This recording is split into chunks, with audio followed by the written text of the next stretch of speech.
আসসালামু আলাইকুম বন্ধুরা, আমি ডাক্তার ফরহাদ হোসেন আছি আপনাদের সাথে এই মুহূর্তে। যে যেখান থেকে আমার এই ভিডিওটি দেখতেছেন আপনাদের প্রত্যেককে জানাই আন্তরিক ধন্যবাদ। যে যেখানে আছেন আশা করি ভালো আছেন এবং নিরাপদে আছেন। বন্ধুরা, বিভিন্ন কারণে যাদের ইরেকটাইল ডিসফাংশন হয়, বিভিন্ন ডিজিজের কারণে, সিফিলিস, গনোরিয়া বা আদার কোনো ডিজিজের কারণে, তাদের ক্ষেত্রে ইন্টারকোর্সের টাইমিং বৃদ্ধির জন্য আমি 3টি হোমিওপ্যাথিক ঔষধ ঘরোয়া অ্যাপ্লাই কিভাবে করবেন এটি বলবো। তাই যে যেখান থেকে ভিডিওটি দেখতেছেন অল্প সময়ের ভিডিওটি একটু মনোযোগ সহকারে দেখলে আপনারা ঘরোয়াভাবে কিভাবে এগুলো অ্যাপ্লাই করতে হয় বুঝতে পারবেন। প্রথমে যেই হোমিওপ্যাথিক রেমেডিটির নাম বলবো 1 নম্বরে, সেটি হচ্ছে মার্কসল, মার্কোরিয়াস সল।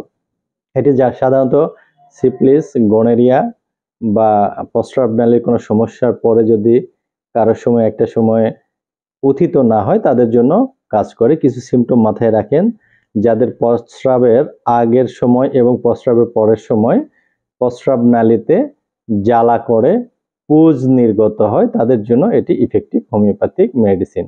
প্রস্রাবে অত্যন্ত বেগ এবং কোথানি থাকে, লিঙ্গ ফোলা থাকে, মাঝে মাঝে প্রস্রাবের সময় সবুজ ধরনের এক ধরনের গার্ড পুজ নির্গত হয়, তাদের জন্য মার্কোরিয়াস সল অত্যন্ত উপযোগী।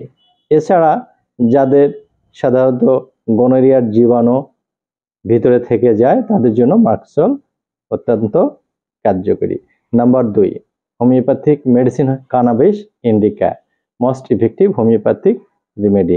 এটির সিমটম হচ্ছে প্রস্রাবের পূর্বে এবং পরে প্রচুর পরিমাণে প্রস্রাব হবে এবং সেই প্রস্রাবের পরে আবার ফোঁটায় ফোঁটায় প্রস্রাব নির্গত হবে।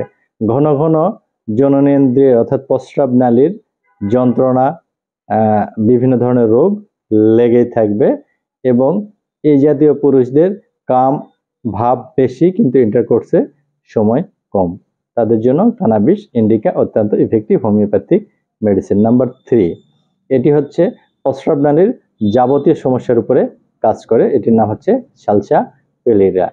সালসাপেলিরা সাধারণত পুরাতন প্রমেহ রোগ যাদের থাকে তাদের ঘন ঘন প্রস্রাব হইতে পারে। এই সমস্যার উপরে অত্যন্ত ইফেক্টিভ হোমিওপ্যাথিক রেমেডি হচ্ছে সালসাপেলিরা। প্রস্রাবের পূর্বে বা সময়ে, প্রস্রাব করাকালীন সময়ে তাদের জ্বালাপোড়া হইতে পারে এবং তাদের ফোঁটায় ফোঁটায় প্রস্রাব নির্গত হইতে পারে। এই ধরনের সমস্যায় সাধারণত 30 বা 200 শক্তি ভালো কাজ করে। এখন যে 3টি ওষুধ বলেছি এই 3টি ওষুধ কিভাবে ঘরোয়াভাবে আপনারা ব্যবহার করবেন। ঘরোয়াভাবে ব্যবহার করতে হলে অবশ্যই গ্লোবিউল বা পিলে করে একটু মিক্সড করে নিতে হবে হোমিওপ্যাথিক ঔষধ। এরপর এখান থেকে 4টি করে পিল 3 বেলা খাবারের আগে নিয়মিত খেতে হবে। 15 দিন বা 1 মাস নিয়মিত খেলে আপনার সমস্যাগুলো দূর হবে, ইন্টারকোর্সের সময় বেড়ে যাবে। আজকে এ পর্যন্তই। আল্লাহ হাফেজ।